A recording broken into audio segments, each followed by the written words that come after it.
राघव जी, एक जो भारत और चीन के साथ संबंध बिगड़े हैं। पहले तो भारत चीन भाई भाई थे और 1962 में जो युद्ध हुआ भारत चीन के बीच, उसके बाद से सीमा विवाद जो है अभी तक हल नहीं हुआ है। हालांकि भारत की कोई भी भूभाग में चीन का कब्जा तो नहीं है, परंतु अरुणाचल प्रदेश में और उधर तिब्बत के पास कश्मीर, जम्मू कश्मीर जिसे हम कहते हैं, उन दोनों इलाकों में बहुत बड़े भूभाग पे चीन अपना दावा करता है। तो ये पूरा का पूरा जो सीमा विवाद है, भूमि का विवाद है दोनों देशों के बीच, इसकी जड़ क्या है, इसकी वास्तविकता क्या है और इसमें निदान क्या है? इसका एक कारण है कि दोनों मुल्क साम्राज्यवादी शोषण के शिकार रहे। भारत में साम्राज्यवाद का प्रत्यक्ष कब्जा रहा और चीन में प्रत्यक्ष कब्जा न था, मगर कई साम्राज्यवादी देश उसके छाती पर सवार थे। तो एक कारण है कि दोनों देश ने इसे अपने मन से नहीं खड़ा किया, इतिहास की लिगेसी है। दोनों देश को विरासत इतिहास का ढोना पड़ रहा है। यह इतिहास की विरासत लंबे समय से है। पहले भी अरब और भारत और चीन तीनों मध्य एशिया के लिए टकराते रहे। इतिहास में भारत पर जितनी चढ़ाइयाँ हुई मध्य एशिया से हुई। चीन भी जब विस्तार अपना किया तो मध्य एशिया होकर किया, और अरब मुल्क भी चीन से मध्य एशिया के लिए उलझते रहे। तो तीनों ताकतों में इतिहास में बराबर झड़प होते रहा। हर्षवर्धन के समय में, अशोक महान के समय में, चीन के तांग सम्राट, मंचू सम्राट के समय में, मिंग सम्राट के समय में, अरब के हारून रशीद के समय में, तीनों मुल्क आपस में टकराते रहे। कभी भारत का कब्जा रहा, कभी अरबों का कब्जा रहा, कभी चीन का कब्जा रहा। तो यह इतिहास की लीगेसी है, विरासत है। और फिर साम्राज्यवादी मुल्क जब आए अपना विस्तारवादी नीति के तहत, तो उन्होंने एशिया का बंटवारा अपने मन हिसाब से किया, और न भारत कुछ कहने के हालत में था, न चीन कहने के हालत में था। भारत की स्थिति ऐसी थी कि बदलते जनरल के साथ भारत की सीमा बदल जाती थी। एक टाइप के जनरल आते थे, करजन, हार्डिंग, लैंसडाउन। वो समझते थे कि भारत की सुरक्षा भारत के दूर है, भारत में रह के भारत की सुरक्षा नहीं है। तो बाहर हांगकांग में, अदन में, सिंगापुर में और मध्य एशिया में भारत की सुरक्षा देखते थे। दूसरे तरह के जनरल आते थे, एल्गिन टाइप के, लिनलिथगो टाइप के। वो सोचते थे कि हमें क्या बॉर्डर से लेना देना है, हम व्यापारिक मुल्क हैं, हम क्यों मध्य एशिया में उलझे।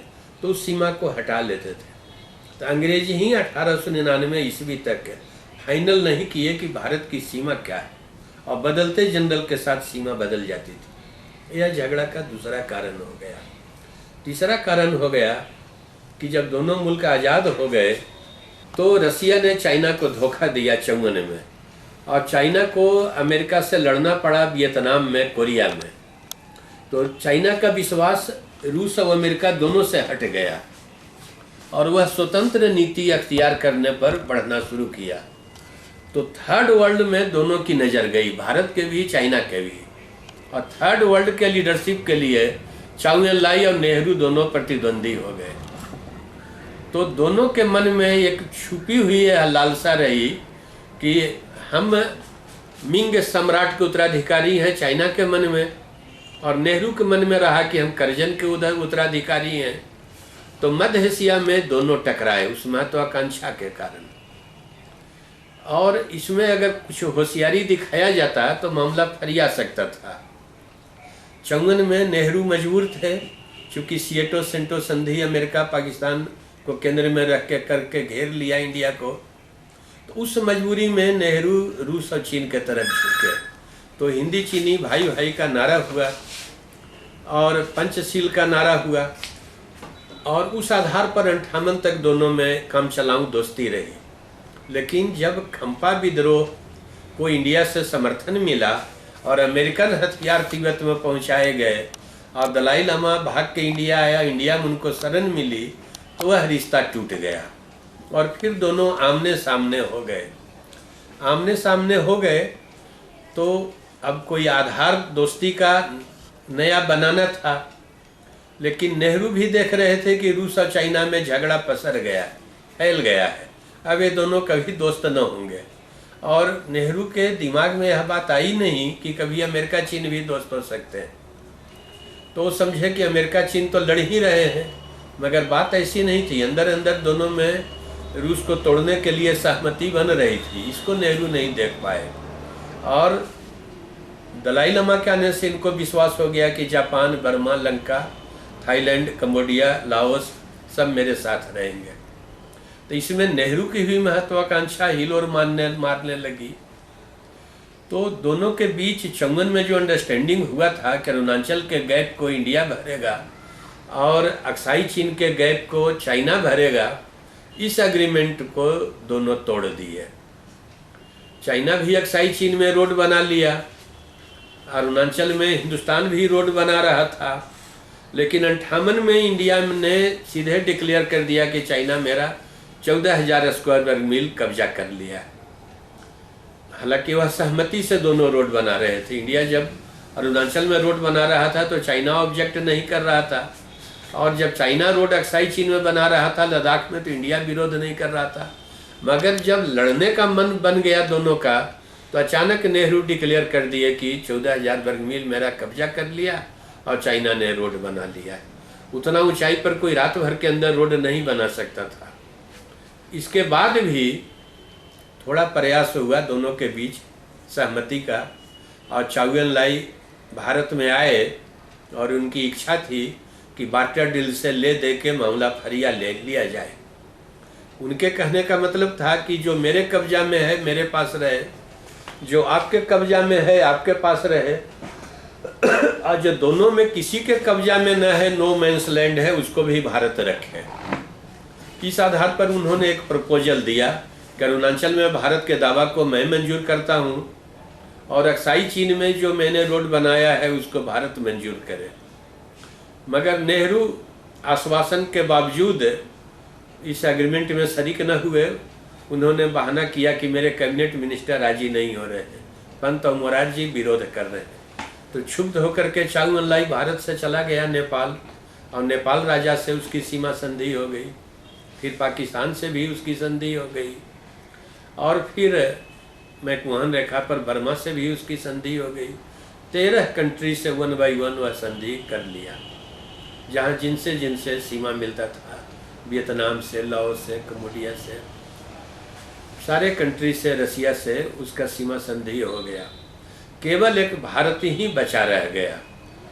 और जैसे जैसे रूस और चीन की प्रतिद्वंदिता बढ़ती गई और रूस भारत को मदद करते गया, जैसे जैसे भारत अमेरिका तरफ झुकते गया, वैसे वैसे चाइना और उग्र होते गया। और उसका नेतृत्व भी उस समय माओ से तुंग के हाथ में था, जिनको लड़ाई भिड़ाई का अच्छा तजुर्बा था, छापा मार युद्ध का। और नेहरू भी रूस और अमेरिका के पक्ष में देख के आत्मविश्वास से भरे थे। तो दोनों लोगों के मन में ऐसा था कि वो युद्ध होगा नहीं, छोटा मोटा झड़प होगा और हम विजयी रहेंगे। तो नेहरू इसी गफलत के शिकार हो गए। रसिया न्यूट्रल रह गया, भारत का पक्ष नहीं लिया, और अमेरिका अंदर अंदर चाइना से उसकी बात चल रही थी। लास्ट में दोनों के बीच समझौता 89 में हो ही गया, और चाइना एक इम्पोर्टेंट ताकत बना रसिया को तोड़ देने में अमेरिका के साथ। तो नेहरू इन बातों को विश्व दृष्टिकोण के लिहाज से नहीं समझ पाए ठीक। वो गलत अपना कैलकुलेशन किए, उनका कैलकुलेशन गलत निकल गया। एक और दुर्भाग्य हो गया कि मैकमोहन रेखा पर विवाद हो गया। मेजर जनरल निरंजन प्रसाद ने कहा कि आप जिस एरिया में जाने कह रहे हो तो मैकमोहन रेखा के उत्तर में है। नेहरू ने कहा कि नहीं, ऐसी बात नहीं है, पेंसिल मोटा है और स्केल छोटा है, इसलिए 8 मील तो पेंसिल की मोटाई में आ जाता है। जहां आपको कहा जा रहा है वहां आप जाइए। फौज रिलक्टेंट थी, जाने के लिए इच्छुक नहीं थी। काफ़ी ठंड था, अक्टूबर का समय था, लेकिन फौज को जाना पड़ा दबाव में। और चाइना इसी चीज़ का इंतज़ार कर रहा था कि भारत मैकमोहन रेखा को पार करे। उपग्रह से दुनिया हर चीज़ को देखती है, तो जब यह हो गया तो वह पीछे तैयार बैठा था भारत को सबक सिखाने के लिए। नेहरू के आईबी ने रिपोर्ट किया कि कोई चीन की फौज बॉर्डर पर नहीं है। बात सही था, बॉर्डर पर फौज नहीं था, लेकिन बॉर्डर के पीछे तो चाइना पूरा तैयारी से भारत को दंडित करने के लिए प्रिपेयर्ड होके इंतजार कर रहा था, लियोड एंड किल्ड। और नेहरू उस ट्रैक में फंस गए। जैसे ही भारत की फौज थागला रीज में आगे बढ़ी अरुणाचल, चाइना दुनिया को दिखा दिया कि भारत एग्रेसर है, और वह ऐसे रास्ते से चढ़ाई किया जिसका कल्पना भारत के सेनापति नहीं किए थे, जहाँ बकरी चरता है, भेड़ी चरता है, घोर दुर्गम जंगली इलाके से। और ये सब रोड बाउंड थे, सेला और तवांग रोड पर जगह जगह मोर्चा लगा के समझ रहे थे मेरे ही तरह वह भी रोड से आएगा, उसको कुचल देंगे। इनके पास पूरे हथियार थे, टैंक था, इनकी फौज भी बड़ी थी। लेफ्टिनेंट जनरल BM कोहली इंतजार थे। एक लेफ्टिनेंट जनरल के अंदर 1 लाख फौज होती है। मेजर जनरल S पठानिया वहाँ पर थे, मेजर जनरल निरंजन प्रसाद थे, ब्रिगेडियर डेलवी 48 ब्रिगेड थे, 62 ब्रिगेड होशियार सिंह थे, 65 ब्रिगेड गुरुबख्श सिंह थे बोमडिल्ला में, होशियार सिंह सेला में थे, और डेलवी नमकाचू नदी पर थे तवांग क्षेत्र में। तो भारतीय फौज बिल्कुल इत्मीनान थी कि चाइना ऐसे आएगा, उसको हम कुचल देंगे। लेकिन हुआ ऐसा कि वो सामने आया ही नहीं, बगली काटा, इनके सप्लाई लाइन को काट दिया। एक घबरा करके अपने हथियार खुद तोड़ दिए, खाना में जहर मिला के, और जंगल के रास्ता से भागे। वो बर्फीला और अनजान रास्ता में अधिकांश फौज गल गई और पूरा फौज का सिलसिला बिखर गया। तो फौजी जनरल भी दोषी थे, उन्होंने जियोपॉलिटिक्स का ध्यान नहीं रखा, टेरेन का ध्यान नहीं रखा, लॉजिस्टिकल का ध्यान नहीं रखा। नेहरू भी दोषी थे कि अच्छे सेनापतियों की बात नहीं सुनते थे। चाटुकार सेनापति की टीम थापर कौल जुटा लिए। और विपक्ष भी दोषी था जो नेहरू को कॉर्नर कर दिया, विवश कर दिया लड़ने पर। कृपलानी नेहरू को गाली देते थे कि गांधीवादी मुल्क में फौज की क्या जरूरत है, और जब 62 में हार हो गई तो वही कृपलानी गाली दिए कि नेहरू ने फौज को प्रिपेयर करने में कोताही बरती। तो विपक्ष बिल्कुल गैर जिम्मेवार था। तो और नेहरू भी अपनी महत्वाकांक्षा के शिकार हो गए, वस्तु स्थिति को ध्यान में नहीं रखे। सीमांत रोड संगठन वाले भी रोड नहीं बनाए, भ्रष्टाचार जैसे आज है फौज में उस समय भी थी। और जो एयर ड्रॉप करते था, एयर कलिंग लाइन्स, वो ज़्यादा सामान कलकत्ता बेच देता था और वहाँ गिराता था तो कहता था कि हमने तो गिरा दिया, फौज उसको पिकअप नहीं कर रही है, चुन रही है, खंड में गिर गया। तो 1/4 रिकवरी होता था, 3/4 कलकत्ता बाजार में बिक जाता था। एक मामूली जहाज का ड्राइवर आज है खरबों रुपया का मालिक है, उड़ीसा में एयर कलिंग लाइन्स का मालिक। तो हर एक तरफ से ऐसी परिस्थितियां पैदा हो गई कि भारत को चाइना से हारना ही पड़ गया। इंडिया अगर ध्यान दिया होता, जो ब्रिटेन ने चाइना को नक्शा दिया था 1899 में, जी सिंधु जल प्रणाली में जो पानी आता है वाटर शेड, वह भारत में रहे, और जो मध्य एशियाई नदी है कासगढ़ यारकंद, वह चाइना में रहे, वह एक अच्छा प्रस्ताव था। लेकिन ब्रिटेन ने भी उस नक्शा पर जोर नहीं दिया कि कल हमको फिर मध्य एशिया में बढ़ना होगा, तो आज सीमा फाइनल कर लेंगे तो कल कैसे बढ़ेंगे, और वह अनिर्णित रह गया। अगर दबाव दिया होता तो वह दस्तखत हो जाता। 1914 में मैकमोहन के रेखा के निर्धारण के लिए चाइनीज प्रतिनिधि, तिब्बती प्रतिनिधि और ब्रिटिश प्रतिनिधि तीनों जुटे, तीनों का दस्तखत हो गया। तो मैकमोहन रेखा पर चाइनीज प्रतिनिधि को आपत्ति नहीं था, चाइना के सेंट्रल गवर्नमेंट को आपत्ति तिब्बत और चाइना के सीमा लाइन पर था। तिब्बती ज़्यादा एरिया अपने अंदर चाहते थे और चाइनीज भी ज़्यादा एरिया चाहते थे। तो उसके कारण से सेंट्रल गवर्नमेंट ने संपुष्ट नहीं किया नक्शा को, जो उनका गवर्नर साइन किया। तो मैकमोहन रेखा के भी कानूनी वैलिडिटी बेकार हो गया। तो इसी पोजीशन में पूर्व और पश्चिम दोनों एरिया का विवाद बना रह गया। लेकिन इसको एक बीच के रास्ते से आज भी सुलझाया जा सकता है। वह कैसे कि अंग्रेजों ने जो लाइन दिया था 1899 में में मैकोटनी मैकडोनाल्ड लाइन जिसको कहते हैं, वाटरशेड के आधार पर, उस पर दुनिया विश्व जनमत भारत के पक्ष में हो जाएगा। अक्साई चीन पर दावा नेहरू का भी गलत इस लिहाज से है कि जब ब्रिटेन ही ने वो एरिया को छोड़ दिया और ब्रिटेन के विरासत भारत को मिला तो वह दावा बेबुनियाद ठहरता है। और चाइना को भी वाटरशेड प्रिंसिपल मान लेना चाहिए। तो यह उस एरिया में बीच का रास्ता है। इसका मतलब यह हुआ कि लिंगजिंग थांग प्लेन और कासगर प्लेन और अक्साई चीन का प्लेटो ये चाइना तरफ चल जाएगा, और जो चिपचेप नदी है, गलवान नदी है, चाकचेनवो नदी है, उसके जो वैली और ग्लेशियर एरिया भारत के तरफ हो जाएंगे।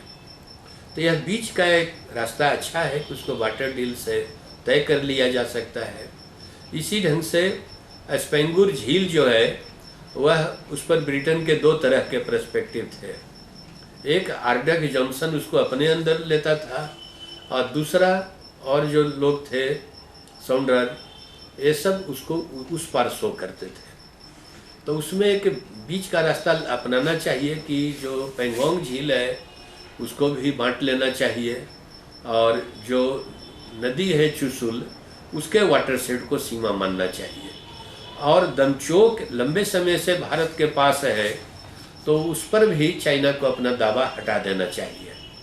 तो इस तरह से लद्दाख एरिया में समझौता किया जा सकता है। अब हिमाचल में केवल एक गांव का मामला है। भारत की मजबूरी है कि स्पीति नदी के किनारे रोड जाता है, और पारेछू नदी जहां स्पीति से मिलती है, पहाड़ का रेंज में गैप हो जाता है, दर्रा हो जाता है। तो कोई दुश्मन उधर से घुस करके और इंडिया के सप्लाई लाइन को काट दे सकता है। तो कौरी के गांव जो पारेछू नदी के किनारे उस पार है, पहाड़ी रेंज के वाटरशेड के उस पार है, लेकिन स्ट्रेटेजिक पॉइंट ऑफ व्यू से इंडिया के लिए बहुत इम्पोर्टेंट है। और चूंकि 150 साल से वो इंडिया के पास है, तो हिस्ट्री का एक कंप्लीट फैक्ट है, सदियों की बात हो गई, तो चाइना को छोड़ देना चाहिए। अच्छा, मात्र एक गांव की बात है। उत्तरांचल में भी नीति दर्रा के पास जो दमजान एरिया है, वो बाराहोती जिसको कहते हैं, तो बाराहोती क्षेत्र 2 माइल लंबा 2 माइल चौड़ा है। 4 स्क्वायर वर्ग मील के लिए दोनों के बीच विवाद है। तो वह विवाद भी कोई उसका आधार नहीं है, चूँकि लंबे समय से वह भी भारत के पास है, और वो एक सेकुलेटेड वैली है, चारों तरफ से घिरा हुआ। ठीक उसी तरह से है जैसे ही पातालकोट है पंचमढ़ी के पास, चारों तरफ से पहाड़ी है और नीचे वैली है। दोनों उसको चाहते हैं हेलीकॉप्टर उतारने का अड्डा के रूप में, लेकिन वो छोटा सा एरिया है, तो उस पर भी उसको भारत को छोड़ देना चाहिए, क्योंकि लंबे समय से वो हिस्ट्री का एक कंप्लीट फैक्ट है, भारत के पास है। तो मध्य एशिया में कोई दोनों के बीच झमेल न है। झमेल अरुणाचल में भी इसीलिए है कि भारत अक्साई चीन पर दावा कर रहा है, तो एवज में चाइना हमारे अरुणाचल पर दावा कर रहा है। कई बार चाइना यह अपना बता चुका है इच्छा कि अगर तुम अक्साई चीन से दावा हटा लो तो हम अरुणाचल से अपना दावा हटा लें। लोंगजू गांव पर विवाद है अरुणाचल में, तो लोंगजू पर अंग्रेज ही कई तरह के लाइन दिए। 1913 का लाइन उनका अलग है और 1914 का लाइन अलग है।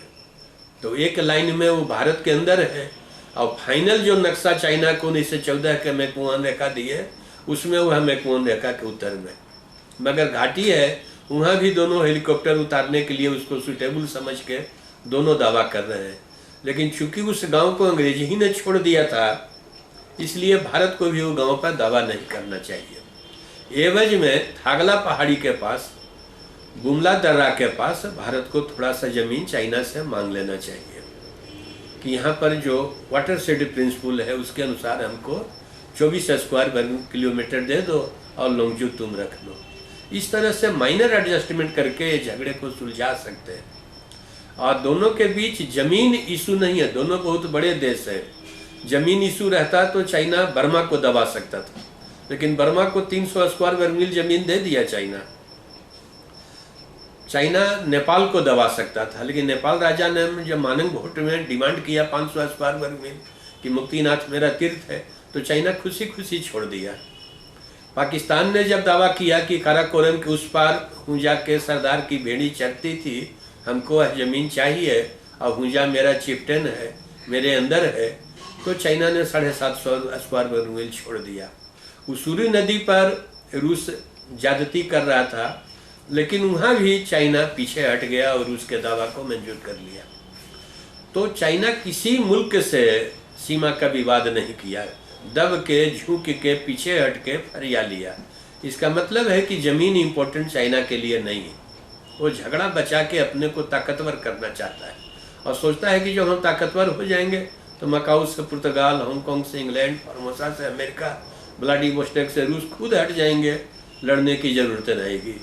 सवाल है कि हम कमज़ोर हैं, तो चाइना अपने को सिर्फ मजबूत करने में लगा हुआ है। तो चाइना लड़ना चाहता है, यह कहना कोई जायज़ बात ना होगी। वो बॉर्डर में भी जो बंदरगाह बना रहा है या काराकोरम रोड बनाया, तो उसके दिमाग में तेल है। ऐसे जगह से वह तेल नहीं चाहता है जो रूस या अमेरिका के दबदबा का क्षेत्र हो, कि जब चाहे तो हमारा तोड़ दे सप्लाई लाइन को। तो वैसे जगह से तेल लेता है, वेनेजुएला से, अफ्रीका से, और अब ईरान से लेने की तैयारी है।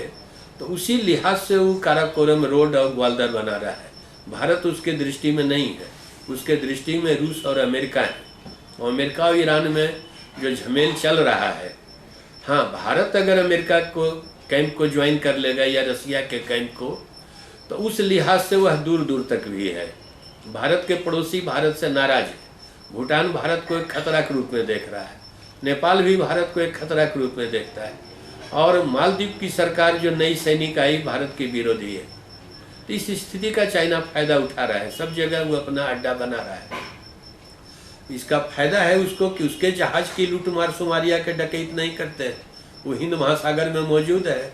और भारत की कमजोरी है कि कहीं मौजूद नहीं है, इसी के जहाज ज़्यादा लुटाते हैं, इसी के आदमी किडनैप होते हैं। तो भारत अपने को मजबूत करने में नहीं लगा है, भ्रष्टाचार और हर तरह के दलदल में फंसा है। और चाइना आगे बढ़ने के, विज्ञान को एडॉप्ट करने के और आगे बढ़ रहा है हर एक तरह से। और इतना बजट उसके पास है कि भारत को जितना बजट है इतना वो किसी को, नेपाल को, पाकिस्तान को दान कर देगा, तो भी उसको कोई फर्क नहीं है। तो इसलिए उसके दोस्त बढ़ते जा रहे हैं, उसकी क्षमता ज़्यादा है उपकृत कर देने की, भारत की क्षमता नहीं है। फिर भारत पड़ोसियों के लिए सरदर्द रहा। कोइराला को हथियार देके नेपाल राजा को तंग किया, चकमा विद्रोही को सपोर्ट करके बांग्लादेश को तंग किया, लीटे को ट्रेंड करके लंका को तंग किया। 5 कॉन्सुलेट जनरल इसके अफगानिस्तान में काम कर रहे हैं। अफगानिस्तान ऐसे छोटे मुल्क में 5, अमेरिका ऐसे बड़े मुल्क में तो 1 कॉन्सुलेट जनरल है। तो अफगानिस्तान में 5 रहने का क्या मतलब है? तो बलूचिस्तान में भारत की कुछ आकांक्षाएं हैं उसी तरह की जैसी पाकिस्तान की कश्मीर में है, उसी ढंग के एलिमेंट को भारत भी सपोर्ट करता है बलूचिस्तान में। तो चाइना वहाँ अब आ गया है।